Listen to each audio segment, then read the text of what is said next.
Hi, my name is Brooke Lindley, and I am the Director of Advocacy at OutFront Kalamazoo. OutFront Kalamazoo is the LGBT center here in Kalamazoo, Michigan.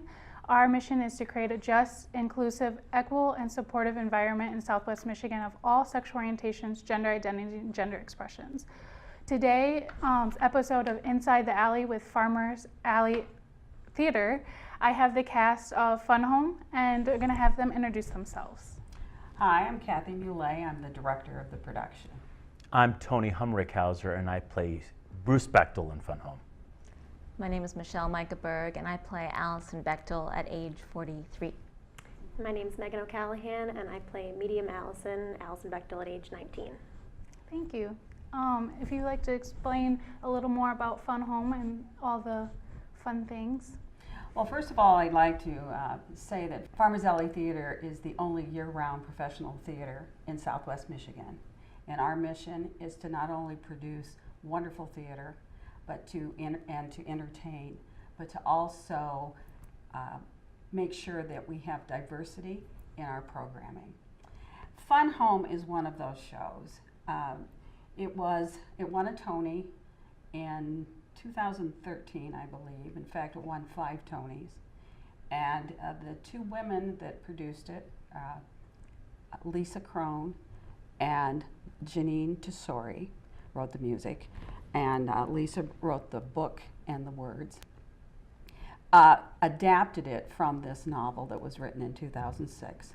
It's an autobiographical novel that Allison Bechtel wrote about herself at the age of 43 when she was trying to come to terms with her relationship with her father and her own sexual identity after learning that her father had committed suicide and had also been a closeted gay man all of his life.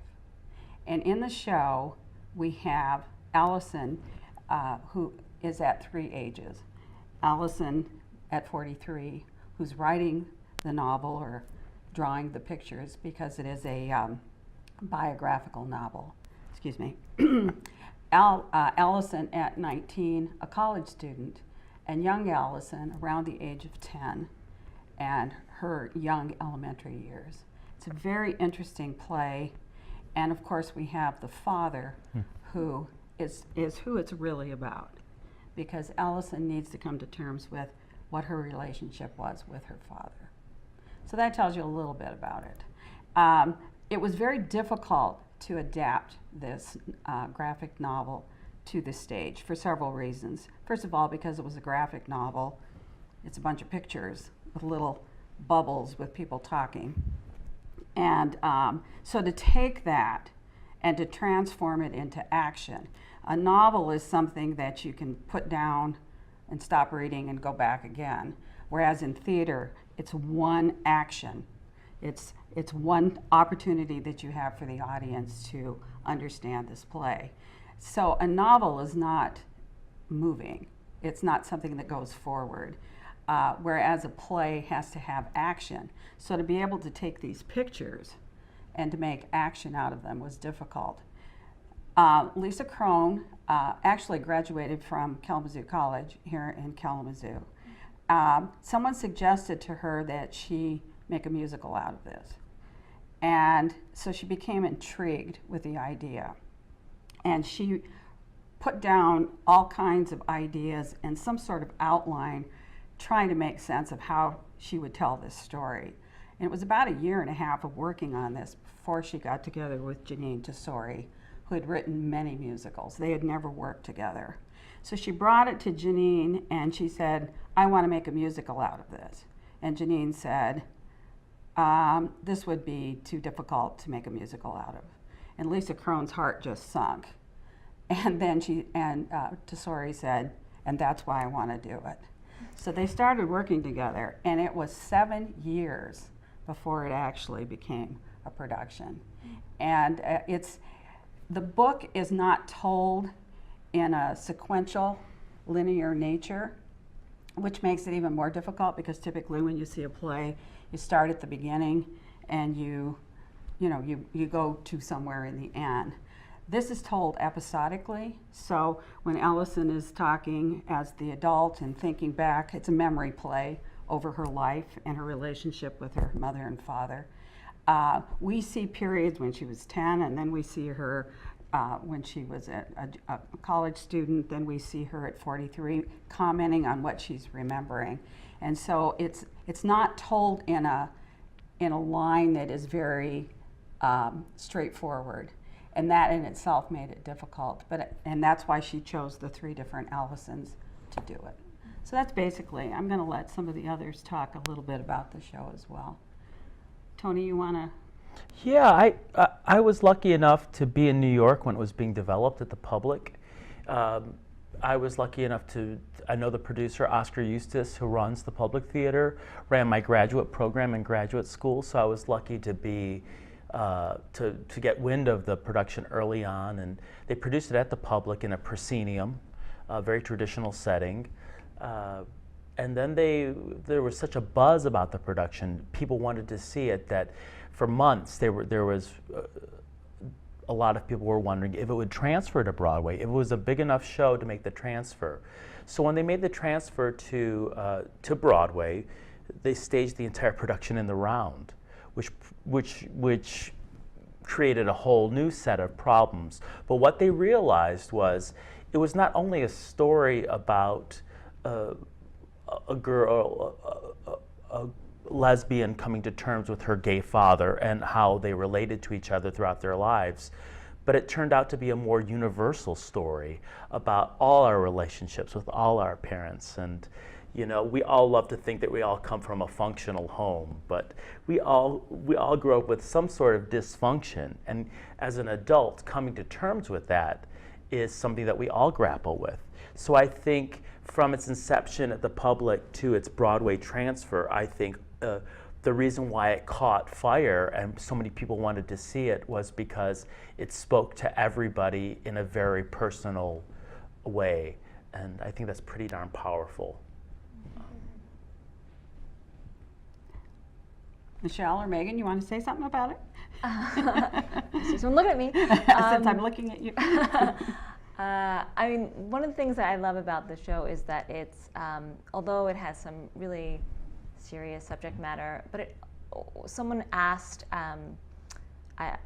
Janine, you know, just describe the show in one word, and her description of it was joy. And there's so much joy in this show, even through self-discovery and through the difficult moments that she has, is grappling with who she is and grappling with the relationship that she had with her dad. But there are so many joyful, discovering moments of this show that make it special. I think it's really nice because I think I in particular get to do a lot of the joyful moments, especially in the beginning. Most of my scenes in the beginning are very like funny and joyful, and you're like you can hear the audience laughing, and they're identifying with what Allison is going through, and I think that's really special, and I really like to be able to do those happier moments before it gets a little sadder near the end.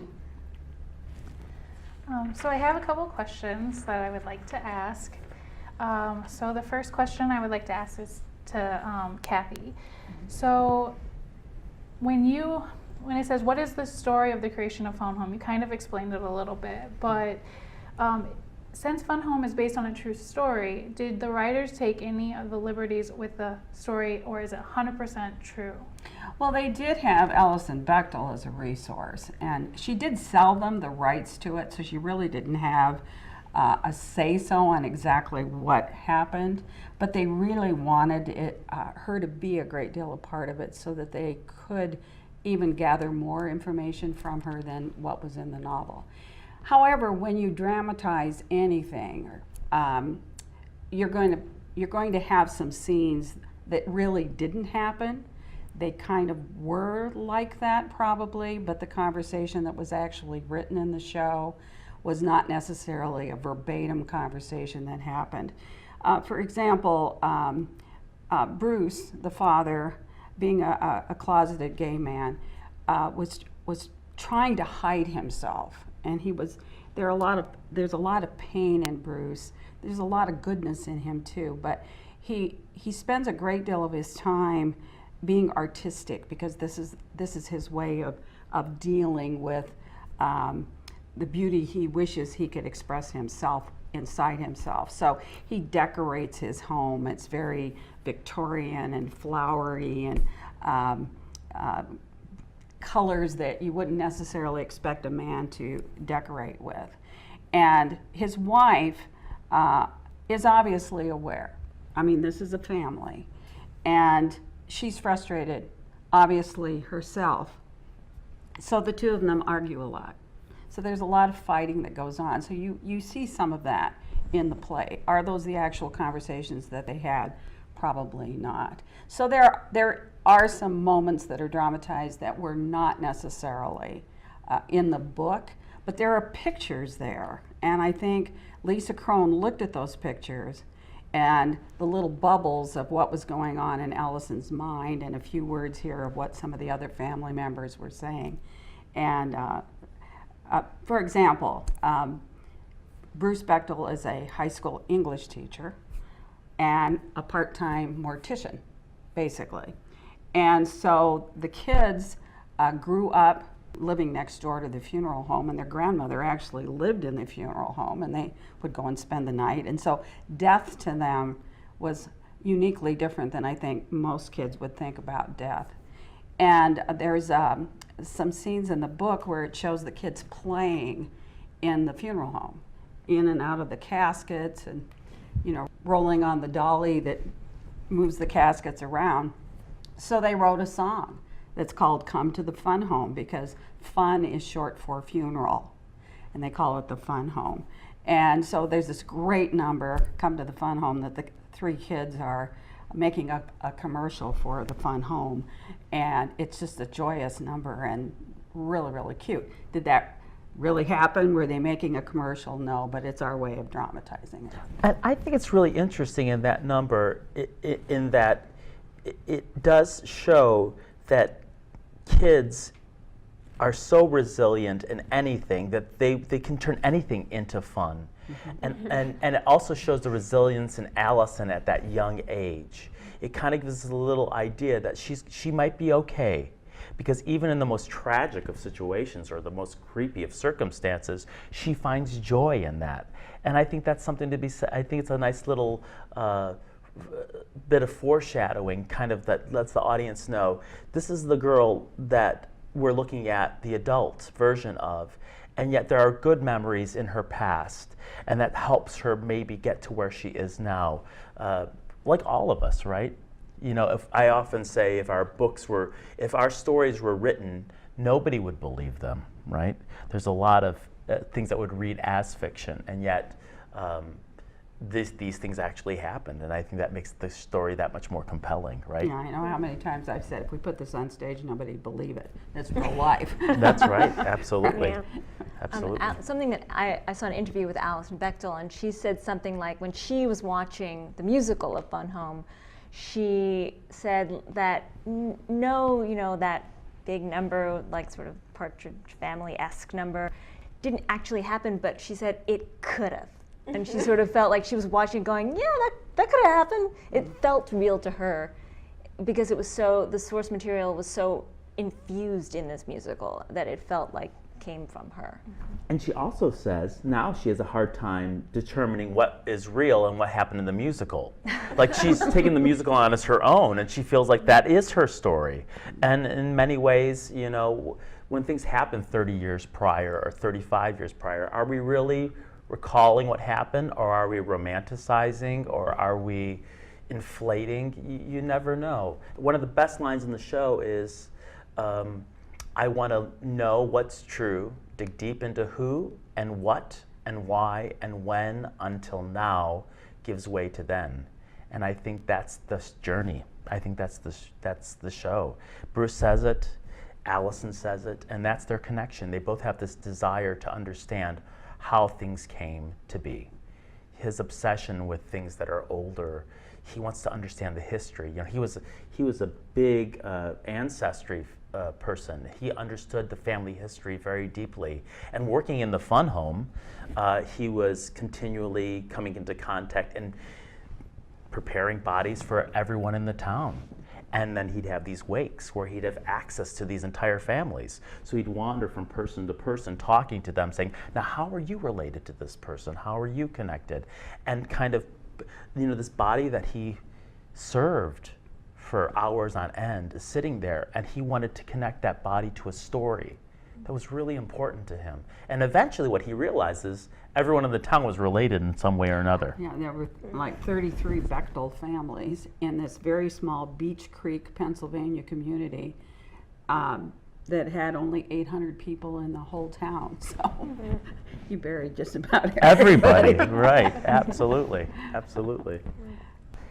You played Allison Bechtel at 43, looking back at her life, her childhood, as she analyzes her relationships with her father, her mother, and she deals with her sexual identity and awakening. How did you choose to prepare for this role? Well, there was obviously the source material is right there. So between the book of Fun Home, and then she wrote another book after that called Are You My Mother? Is that what it is? And each book is so dense. There's so much material in the books themselves that it was very easy to go right there.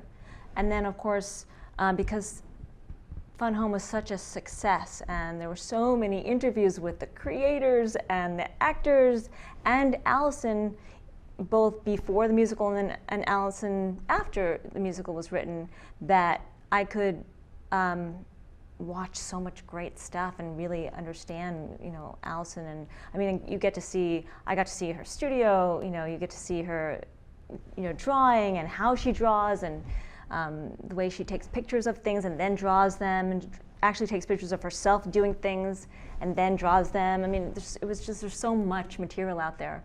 So I was very lucky. Yeah, I think it's really interesting when Allison Bechtel started the book. She would actually dress as the characters and take a photograph. So all of the pictures of Bruce Bechtel is really Allison dressed in a man's, and the angle that she would take them at, and then draw them from that, which I thought was extremely interesting approach to her artwork. She really is quite a genius. I think it's a really interesting also take on gay lifestyle. You know, RuPaul says we're all born naked and the rest is drag, right? And it's true in a very profound way. You know, we assume the roles that we're given, and the clothes that we wear and the way we present ourselves is a choice. It's a choice on how or it's something that's imposed upon us, and whether or not we decide to adapt to that or not. Those choices made by our parents at a very young age. That's ultimately up to us. And when we don't adapt to what has been imposed upon us, that's where the conflict lies. In most people's lives, some people are very lucky and their families have no problem making those adjustments, but more often than not in the conflict, that's where the interest lies, and that's why the play is so interesting, right? In the conflict. A follow-up for the question, and thank you for your answer. Do you have any similar struggles that Allison at 43 you might have in your life? Yeah, I mean, I think that as a middle-aged person, I think that it's a really interesting time of life, because you're both looking backwards at your life and going, oh wow, look at what happened to me, look at my parents, look at how my parents, their relationship and my relationship with them, how it affected me and how it's affecting my relationships now in my life. And then I'm also looking at my elderly parents. I'm really glad that my mother is probably not going to see this, because she would not like to be called elderly, but that's the that, you know, I'm looking at the future, and I'm also looking at the past, and I also have a teenage daughter, and I'm looking at like, wow, you know, she has her whole future ahead of us. So I understand the grappling with you know, who I was and trying to make sense of my story. And I really relate to Allison in that regard. So I have a question for Tony. You play Bruce Bechtel, who is very intriguing in many different ways. How did you research him? Well, it's Interesting. When Farmers Alley announced that they were doing this show, I immediately reached out to them and I said, "Who's playing Bruce Bechtel?" And we began a conversation, and we met for a breakfast in October with the artistic director, Jeremy Koch, and Kathy. And Kathy, who is my all-time favorite director. I worked with Kathy when I was younger, 21 years old, and that was the last time we worked together. Yep. And I fantasized in my mind truly about working with her again, and so this was an opportunity. So I showed up really nervous and incredibly hopeful because it was a man I understood. And so Kathy's a straight shooter, and I trust Kathy. And she says, "Well, why do you think you should play this part?" And I said, "Well, in many ways, Bruce Bechtel is my father. And personally, there's a lot of parallels between Bruce and myself. And we had a lot of intimate conversations over it, and we were able to share. And at the end of the conversation, she said, "I think you should play it. I think you should play it. We'd be happy for you to." And that made me feel I was over the moon, because here's somebody that I respect so much saying that this is something that we can work on together. And because of that, I really took the research pretty seriously. I read the graphic novel, but what I quickly understood is the graphic novel is written from Allison's point of view. And I had to let go of it a little bit, because my job, as Kathy taught me all those years ago, is as an actor, my job is to defend the part. And it's her job to defend the play. Fun Home, the novel, is the play. It's Allison's point of view. Whereas my only responsibility is to Bruce Bechtel and playing him as honestly as I can play. And I feel that there is, I'm not a cold person, so it's very difficult for me to play someone in conflict continually. And I feel there's a lot of joy in the play, and there's a lot of connection between him and his daughter. He sees himself in her. She is him. She's his doppelganger. And she is who he wishes to be. And he sees her in her freedom, her newfound freedom. And he is envious, because that's a portion of his life that he looks back, and he even says in the play, I had never been to New York City till I was 20 years old. And one of the few scenes in the play, he takes his kids to New York City when they're children, and so they have that opportunity to see the city and to experience art and to see theater, and he takes them to museums, all the while coordinating it during Fleet Week, so he's able to have secret relationships with sailors that are in town for the week, and leaves his kids alone in an apartment at nighttime while he goes off gallivanting throughout the West Village. So as the actor Tony, I look at the whole thing, and sometimes I walk off stage and I'm like, oh, how could he do that? How could somebody do that? But then there is the character of Bruce, and I understand exactly why he does it. That's his only way of getting out. And if I can piggyback on that, Please. I think what the play does and the novel so well is to take the periods of time and show the growth we've all had with respect to understanding sexuality that isn't the norm. Bruce Bechtel grew up in a time, what year was he born, did we? Oh yeah, 36. Yeah. So from 36 into the 80s, this was his period of time. He actually died in 1980, right before the AIDS epidemic and all of that was happening. Whereas Allison was born in 69, and so she got to go through the 70s, the women's lib, and the gay rights. So there was a freedom where she was able to express herself. And 4 months after she was able to share this with her family and felt open enough that she could, her father dies. He's hit by a bread truck on a highway.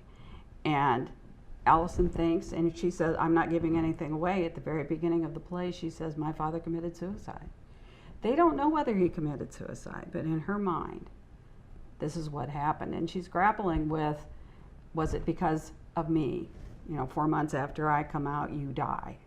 Did that have anything to do with me? But the play really points out the progression that we've made in this country with accepting people for who they are. Granted, we need to go a whole lot further, but I think that's an important part of this play, and one of the reasons that we're doing it during Gay Pride. We want to support that as much as possible.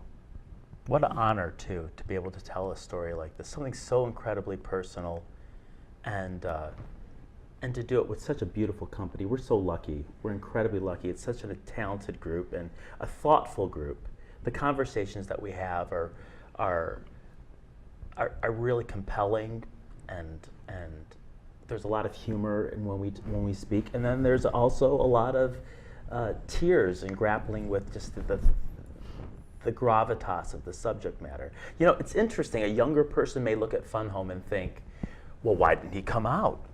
It would be so easy for him to come out. Well, now I was born in '66. It was very difficult for me to come out in the '80s and the early '90s. Very difficult. It was still difficult. I can't imagine what that would have been like for somebody that was of the baby boomer generation, right? It was a very difficult time, and that's my father's generation. They all went into the military, so they were able to go to other places and have other experiences far away from their home. It was no accident that a lot of men after wars became expatriates, because they had experienced the world in a very different way, a very broad way. And so rather than move back to a place where they were experiencing repression, they moved to places like Paris or Europe, where they were able to express themselves openly and freely in the societies that were more open to and accepting of sexual orientation in all its forms. So, thank you. My next question is from Megan. So you play college-age Allison, so aka middle Allison. What do you think are the universal themes in the show? In what ways will the audience be able to relate to these characters in the story? Well, going off of what Michelle said earlier about looking back at your life and trying to connect the dots between like your relationships with your parents and your family and your formative years and how that's really made you into the person you are. I think everybody can relate to that. Everybody, whether or not you've had a complicated relationship with your family, which I think we all have a little bit of a complicated relationship with our family. I think everyone has, even at my age, like I'm only 23, but even at my age, you look back at your life and you look at those defining moments and how they've affected you and how they've led you to where you are. I think that's a very universal experience. And I think for Medium Allison in particular, because I get to do her sexual awakening and her falling in love for the first time, that also I think is, for at least some older people, that's also a very universal experience, that thrill of falling in love for the first time and just discovering who you are. Like, you think you're one thing, and then a lot of people, I feel, get to college and they have so much more freedom and they can just do kind of whatever they want, and it just really opens up so many new doors for you. And I think that journey of self-discovery and falling in love is a very universal thing to do for everyone. Definitely. So I have a question that anyone can answer, but you brought up something that I kind of thought of, but there's two, there's lots of scenes in this that I think are very moving moments in general, but there's two that I think that anyone who does identify as LGBTQ, especially like even a younger lesbian or gay girl, can see. And one of those is when little Allison, so 10-year-old Allison, notices, for the first time that she wants, and not even so much like a attraction but admiration of a person that she sees as a butch, and she wants to be that person. And then the second one would be kind of when Allison gets medium Allison gets her first girlfriend, and then she does a whole number on that and what that like to come out in that moment, what it feels like that yes, I am gay. So how do you feel like you can be able to bring those moments, even if it's not you per se that's doing it, but like getting the audience to see what it's like to come out and see those moments and hold on to those moments, even if they do not identify as LGBTQ, but they want to see that in themselves? Like, how would you, I mean, I don't know if I asked it correctly, but I just know that there's two great moments in this that people like myself that look in this play and see myself in this play. And I saw those and I related heavily to that. I mean, what would you say? Well, they're two of the best songs in the show, I think, that the audience really can identify with. She does I just lost my microphone. She does a number, Medium Allison, I'm Changing My Major to Joan, which is probably the funniest number. I'm going to let you talk a little bit about that, Megan. Yeah, I actually came across that song right after my freshman year of college. I had gone to school and I actually, I'd identified as straight my whole life, and I got to my freshman year of college and I found myself being interested in a girl, and I was like, oh, this is something totally different to me, but I was totally open to it, and I was lucky that my parents were cool and everything was fine and great for me, which, you know, not a lot of people get. But that summer, I got to audition for Fun Home on Broadway, so I got the song, and I really, just hearing that song for the first time and reading it, I felt so seen. Like, I was like, that, I've been there. Like, I know this girl. Like, you know, and I hadn't read the book, I didn't really know anything about it, but just that one song, I was like, I know this person. And even as someone who's not, or even if you're someone who's not LGBT, I think, you know, just hearing that song and hearing someone who's so joyful about finding who she is and about just falling in love. Like, I've done this show twice before, and every time I do that song, people, you know, it's wonderful to hear people laughing, and people are so happy for her because they've been there too. And I think that's really. And they're not laughing at her. No, they're laughing. They're laughing. Even people like you said who aren't gay, they understand because it's the same kind of love. It's just loving somebody that first time, that first experience.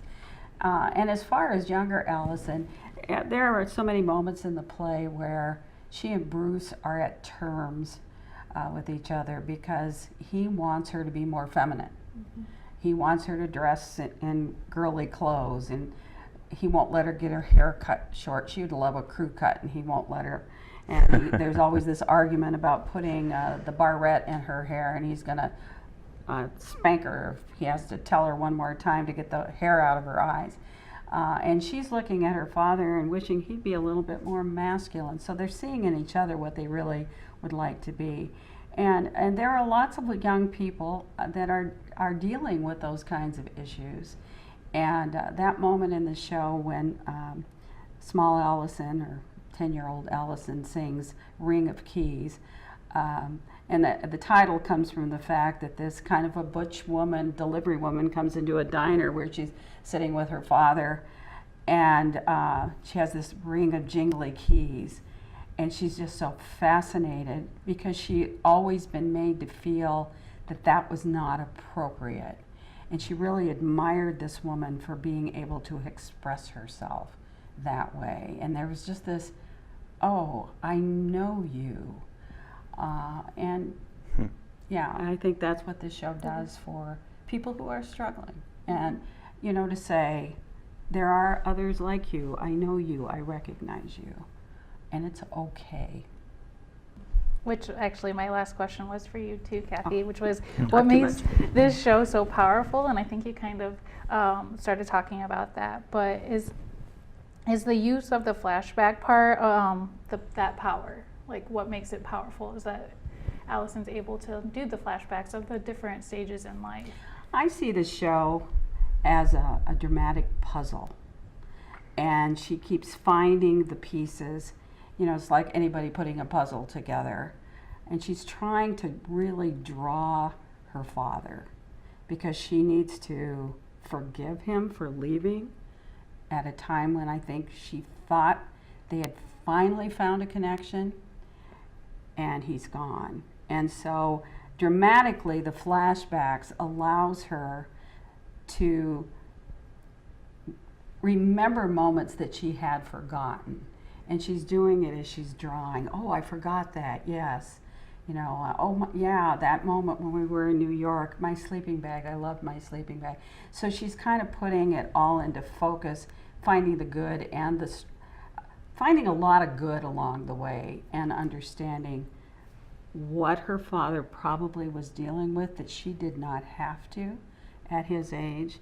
And for her to deal too with the fact that he died at the age she is now, you know, because he was only 44 when he passed away.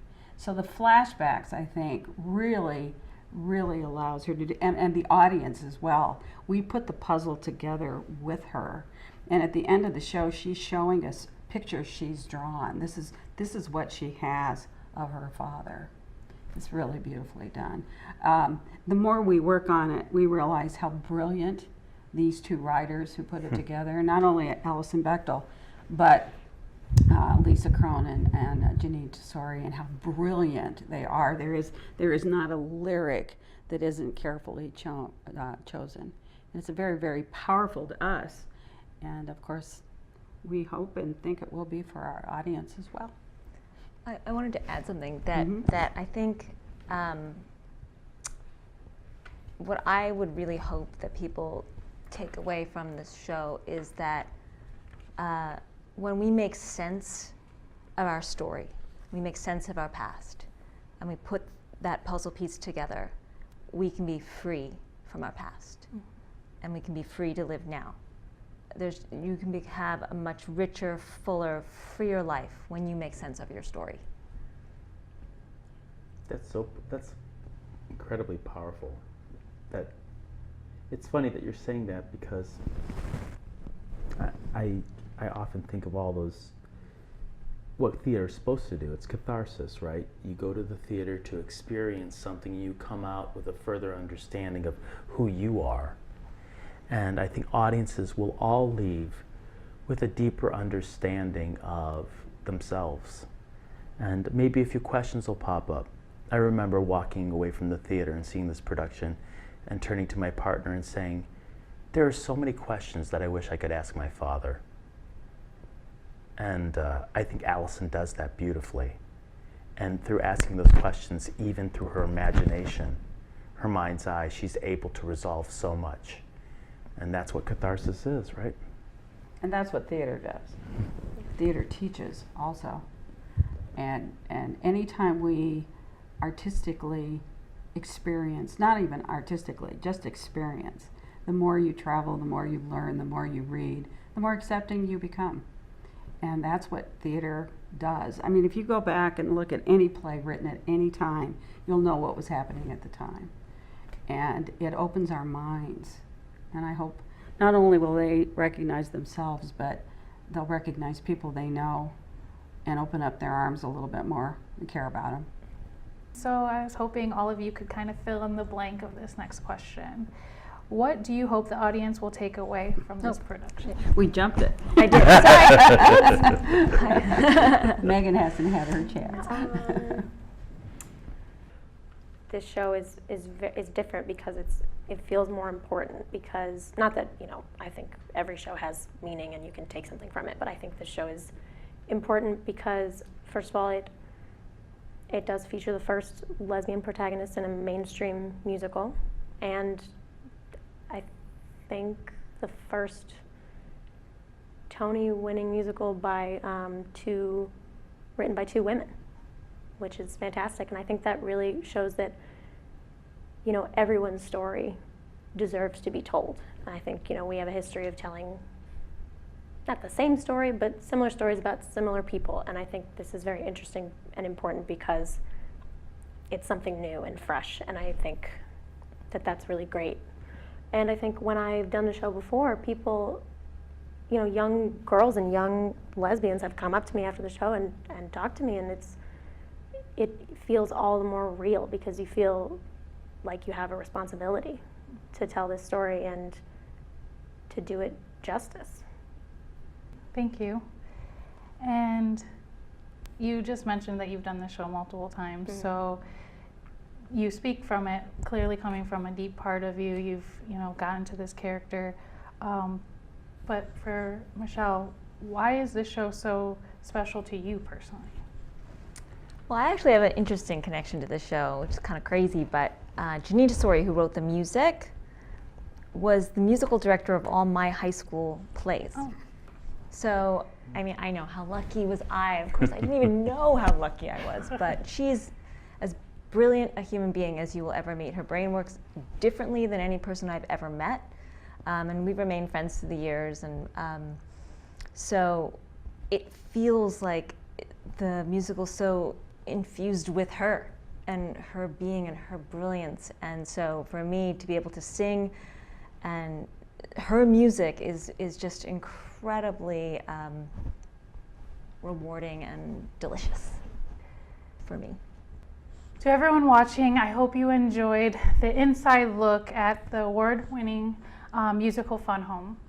I want to thank Kathy, Michelle, Megan, and Tony for joining me and Farmers Alley Theater, OutFront Kalamazoo, and Public Media Network for making this interview possible. Fun Home runs June 7th through June 23rd at Farmers Alley Theater. For more information, please visit farmersalleytheater.com or call 269-343-2727. I'm Brooke Lindley, and I'm with OutFront Kalamazoo and home of Kalamazoo Pride, and I hope to see you at the theater. Bye.